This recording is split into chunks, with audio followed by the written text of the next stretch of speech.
Karero mubwire ubu ngiye kukugira inama nanjye. Ni ukuvuga ko wibaza ko umuntu yaguhemukiye urumva, ariko ku myaka 19 yawe ufite, aho uzakwiriza imyaka 30, abandi bantu benshi bazaba baguhemukiye benshi, kandi bakaguhemukira kuruta n'uwo nguwo.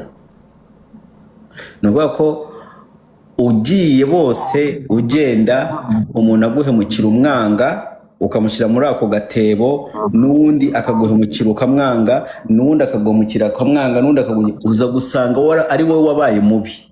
Abantu bavuga ati ko se wowe wanze abantu bose. Rega du mbabwira ikintu kimwe, sibyo? Abantu mwereka mbabwira ikintu kimwe. Nge nakoraga i Rwamagana, sibyo? Nishyuza umugore mu gitondo agiye kujya mu kazi, ndamubwira ati se ko nari twa dufaranga, ko nari nkeneye udufaranga dukeya atumbona muri discipline. Natunguwe nuko yavuye mu kazi saa 3 akakava n'ingingo zanjye ngo ngende. Abore iki? Yavuye mu kazi saa 3 anzingisha ibyanjye ngo ngende. Ubwo ufite imyaka ingahe? Imyaka yanjye 13. Dumba reka nkubwire ikintu kimwe. Uwamemukira ngana gutya ndi mukuru, rega niyo wanyirukana naba mfite ubwenge. Nta mfite ubwenge bwinshi, nago nabura wenda uko mbigenza. Ariko tekereza umuntu akwirukanye kuri iyo myaka, uracyari mutoya. Nijoro none ikiragiye ubuzima bwanjye bwari kuba bwarangiritse, n'uyu ndi we nakabaye nariwe, nuko ari Imana yabikoze. Ariko ikikubaho cyose kikubaho ngo kibe ubuhamya bwawe bw'ejo hazaza. Akwirukanye wagiyeho ufite imyaka 13. Iwanyu uko ari i Karongi ufite imyaka 13 barakwirukanye, wahise ujya he? Naraye mu bihuru kandi nayo kurara ni. Waraye he? Mu gihuru. Oya. Okay, story yanjye tuyisimu. Ndumva story yanjye tuyihorere.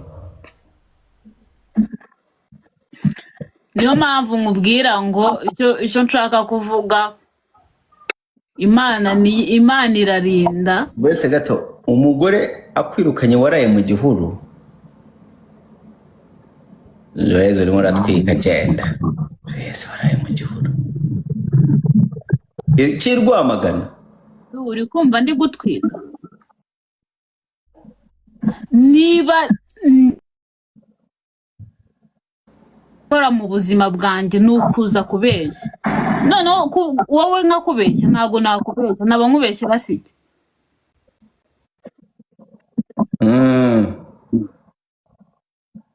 Igihugu cy'Rwabo. Impamvu mpora nseka no kubera ibyo naciyemo, no kubera ibyo nanyuzemo, sibyo? Imana yandokoye ibintu byinshi noneho nyiri mutoya.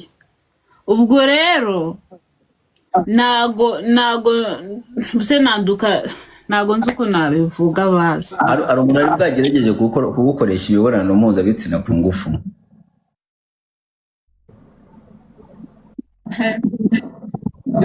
Tumba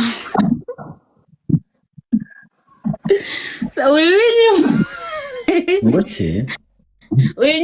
Wibinyibutsa basi reka turoge story yanjye nawe, kuko ibyo byose n'ubuzima bwanjye bwahashize, siko? Siyo mpamvu ndimo nakubwira ngo uriya mugore umwihoreye kubera ari ubuzima bwawe bwahashize.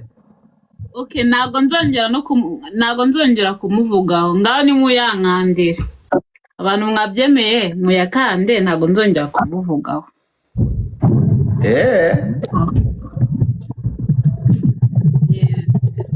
Ariko se Joyeuse Dumba kiba iyo kimbaye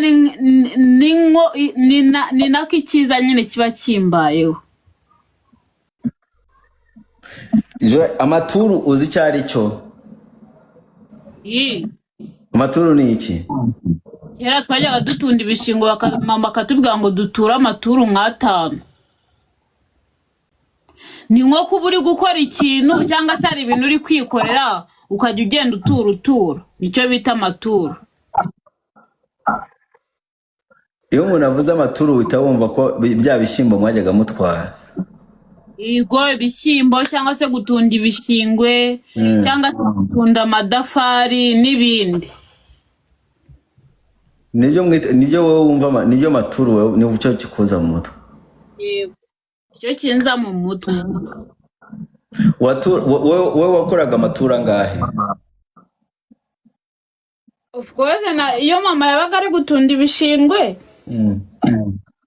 twarafatanyaga. Uko gitondo kugeza saa 6 nyine turi gutunda ibishingwe nyine bikwira mu murima wose. Ugakora nk'amaturu angahe? Ubwo si nk'eshanu.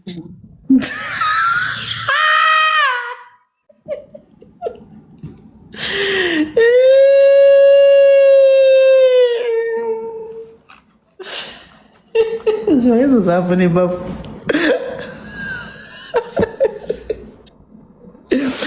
Wakoraga amaturu 5.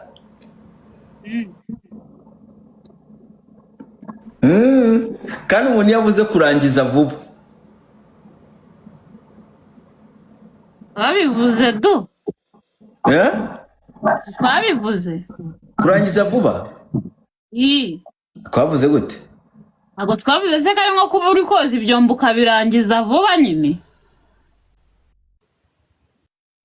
Cyangwa se uri gukoropa ukarangiza nyine gukoropa vuba, just nk'uko umuntu yaba ari gutunda ibyo bishingwe nyine akabirangiza vuba gutyo, cyangwa se gutindura ibishingwe.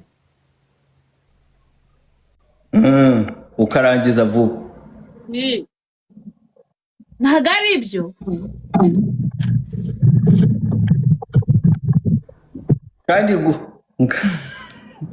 Kandi gukaminga. Gukaminga? Gukaminga se ni ibiki? Gukaminga byo nabyo se? Nabyo ntabwo nashasi nakubeshya. Gukaminga. Gukaminga se ni ibiki? Kamu ntabwo icyo bimenyesha? No, ntabwo mbizi. Icyo ntabyo se? Ntabwo mbizi. Mbese ikintu utazi? Umunyarwanda ariko ibyo byo ntabwo. Ngenda umunyarwanda ariko ibyo byo simbizi pe. Kandi umuntu yavuze ati warakuruye.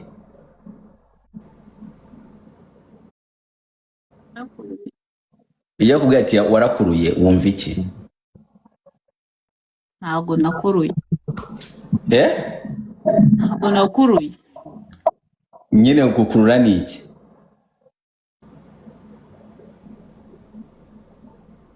Gukurura ni iki?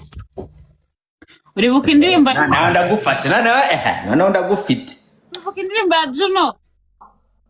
Nakuza na Bushari. Indirimbo ya Juno na Bushari muri gukurura? Ivuga ngo kurura hasi. Kurura hehe hasi.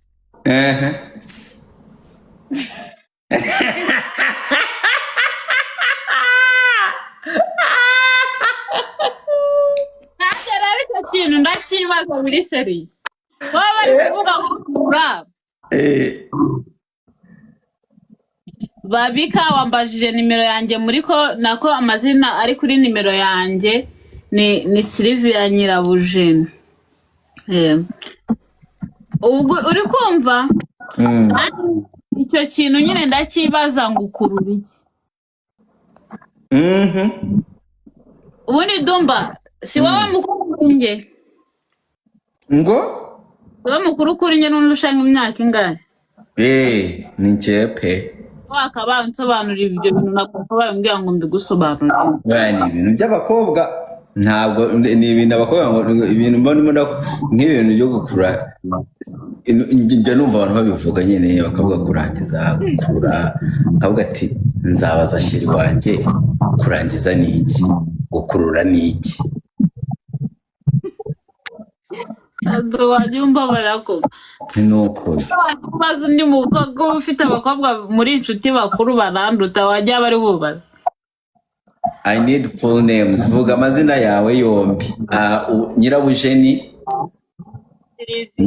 Nyirabujeni Sylvia Babika bamwita Nyirabujeni Sylvia uri kumva ese ubundi wajya umpamagara ukabimbaza ukumva ko nagusobanurira urashaka ko ngoma tutari kuri live live ushariho niho mba numva nakuganiriza turi kuvugana bisanzwe ntabwo nakuganiriza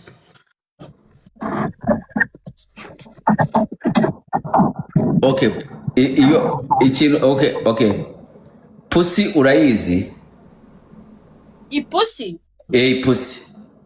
pussy ndayizi mwigeze kuyitunga iwanyu oya ntabwo iwacu twigeze tuyitunga pussy ni iki injangwe ngo injangwe pussy ni iki injangwe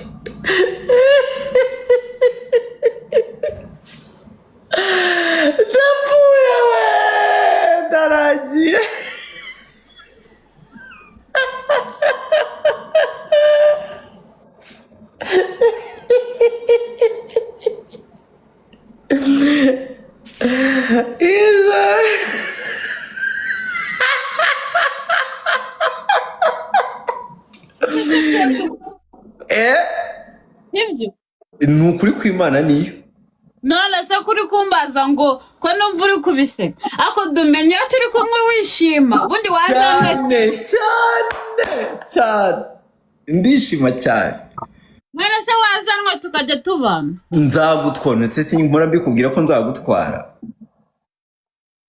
cyane cyagishimishije kurusha ibindi bintu byose byo mu buzima ako duzi ikintu ngukundira ntacyo nzi sheri wanjye niba kugura telefone warambwiye kuko WhatsApp nayimuriye mu yindi telefone agiye kukwereka ibyo wambwiye wambwiye ngo ngaho tangira ukore cyane